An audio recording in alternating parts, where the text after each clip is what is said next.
So the big thing from a strategy point of view is there's way too much strategizing going on and not enough executing going on. I mean, think about it. I'm not saying you don't have to have a strategy. In fact, you do. But I'll show you a way to actually dumb it down so that it's not onerous, so that you don't tell me that you don't have time to create a strategy because you're so busy, right? So I'm going to present you with a way to do that, and the only reason I'm doing it is to free up bandwidth so you can actually execute it. Because having a strategy sitting there in front of you that can't be executed is worth nothing. Helium-filled plans to get you to the next level that can't be executed are absolutely worthless. And so my energy is around how can I figure out a real simple way to develop a strategy for an organization. And I'm not just talking about a business. I'm talking about businesses, not-for-profits. Your personal life plan fits this, if you want it to. It goes like this. Answer 3 questions, and you have your strategy. First question, how big do you want to be? Now, this is all about growth goals. And normally, I like to think about top-line revenue as the most significant indicator of this, as opposed to like the traditional metrics like, you know, operating margin and net income. And the true expression of how customers feel about your business is top line. It ain't operating margin. There's other issues to do with that.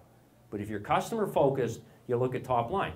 Now the interesting thing is that most people that develop a strategy do not start with the numbers. They start with developing a strategy and then they ask the question, what are the financial implications of the strategy that I built? And so they drive out with certain assumptions the numbers. The problem with that approach in my experience is that nobody likes the numbers. And then so what we end up doing is say, geez, I don't like the numbers. Let's go figure out a way to change the numbers. And then they forget to pull the strategy through that, which is where a lot of trouble happens. So sort of my method that I actually had to create on my own because I got so cheesed off with consultants that wanted me to spend just copious amounts of money to go through SWOTs and DOTs and blah, blah, blah, to come up with a beautiful 5,500-page strategy that I didn't understand and couldn't implement. I decided to create my own. So the first question is how big do you want to be, right? And that drives everything, okay? The numbers drive everything, and here's how it goes. If you want to develop a strategy where you want to grow your revenues 10% over the next 12 months, and then had a strategy where you said, I want to grow 50% over the next 12 months, would you agree with me that the strategies for each objective would be quite different? They would be very much different in terms of risk and reward, correct? You need to know that up front. You need to be able to declare what you want to do because that number drives everything, and I'll show you how. So let's assume that you've said, you know what, I'm really feeling good and risky.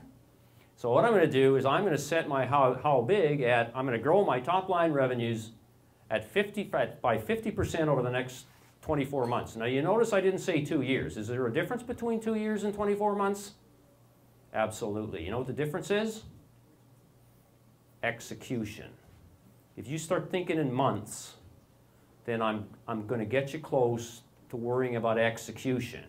If you keep thinking in annual terms, then I might lose you.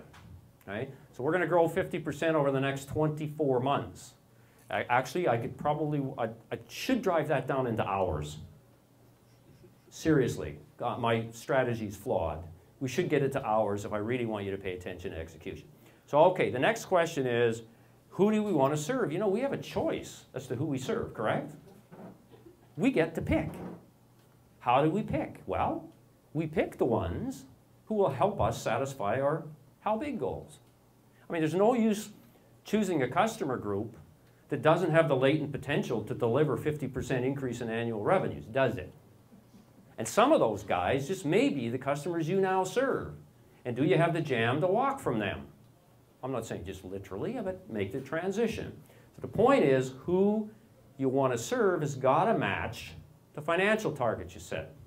Third question, how, and this is a key one, how will we compete and win? This is where we get into looking at the unique value that we're going to create for the who to serve folks. Some people call them fans, some people call them tribes. At the end of the day, they got little marks on their head because they're our target. Okay?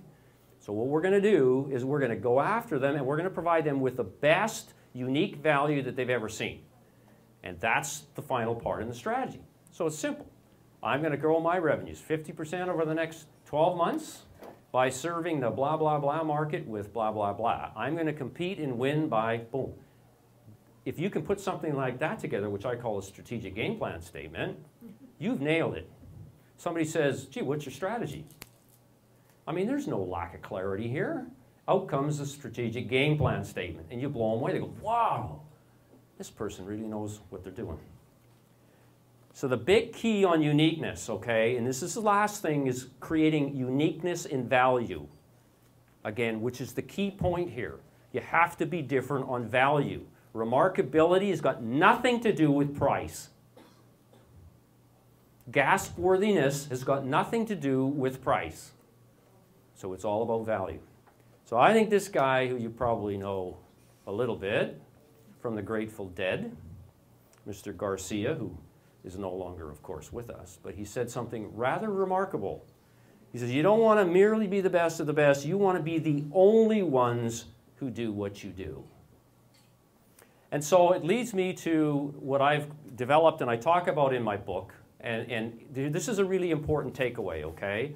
Because what this is all about is, in very succinct terms, creating your differentiation strategy. It's called the only statement. And it goes like this. If you can create a statement that says, we are the only ones that do something, then you've nailed it.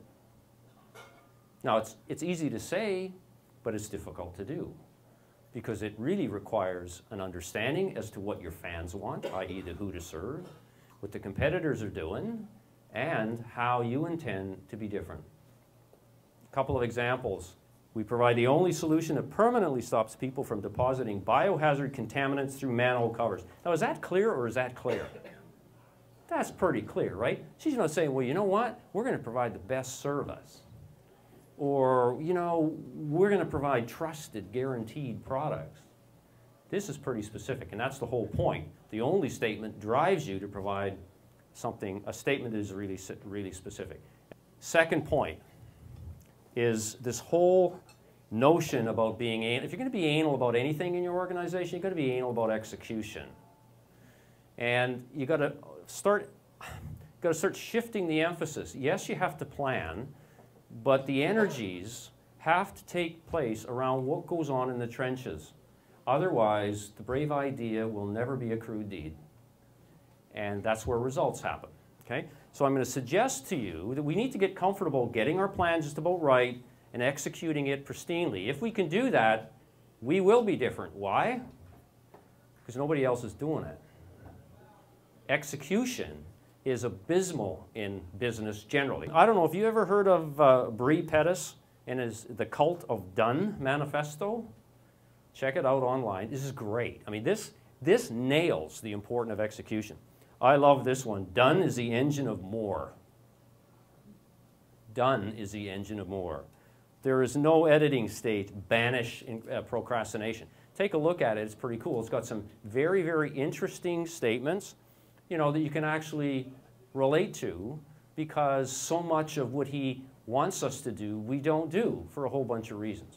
So execute, execute, execute. Third thing in terms of our strategy development is, what do we do with the stuff that we shouldn't be doing?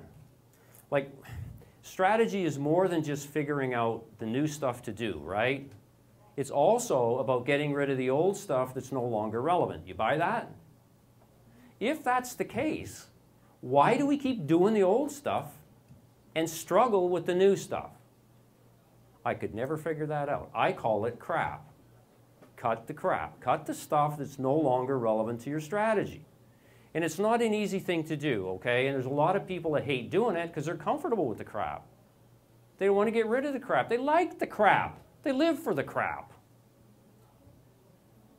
New stuff scares them. But what we have to do is we have to cleanse the internal environment of crap. What I used to do, and it was really fun, I used to start these cut the crap committees. And I would designate somebody, you know, chief commander of the cut the crap committee of such and such an organization. And that supreme commander would be charged with the responsibility of inventorying everything that was going on in her department, for example, and coming back with a recommendation in terms of the projects that need to be cut and the identification of resources available to be deployed. I mean, one of the things you don't realize is the best source of new bandwidth is crap. And so many people say, I can't do the new stuff, Roy. I don't have enough time to do it. Well, no kidding. You're too busy doing crap. We got to get rid of the crap. Very strategic. You won't find that in any textbook, but it is really, really important. Oh, and by the way, customer moments are untouchable. If anybody says to you that we need to get rid of the call center, you know, you need to ask some more questions. You know, I look at things like, okay, how many coordinators do you have? Anything that ends in ORS goes on the cut list. Well, what do we need coordinators for? We need doers, right? And if you need coordinators, it suggests to me that your systems and processes ain't working, or that people don't understand their roles. So put together a huge cut list, okay, and a small keep list, and really, really encourage that sort of relationship. You need to expose the grunge. That makes sense? You guys are probably the only ones that aren't laden with crap at the moment in what you do. Nicely done. I had all sorts of it. Every day was just like raining down crap half the time. How many here have a to-do list? How many items on your to-do list? More than 5? 10. You're crazy. How many have more than 10? Okay, good. The problem is, you know, with 10 or 20 items on your to-do list, how many of them do you really actually do a great job at? And it's got nothing to do with our capabilities and our attitude and our skills. It's got to do with the fact that basically Homo sapiens cannot multitask and do any more than 3 or 4 things well. Women are the exception to that, I've seen. But generally, my suggestion is, in order to, we got to focus our resources. Focus on the critical few. When somebody tells me that they've got 25 action items, that's a symptom of messy thinking.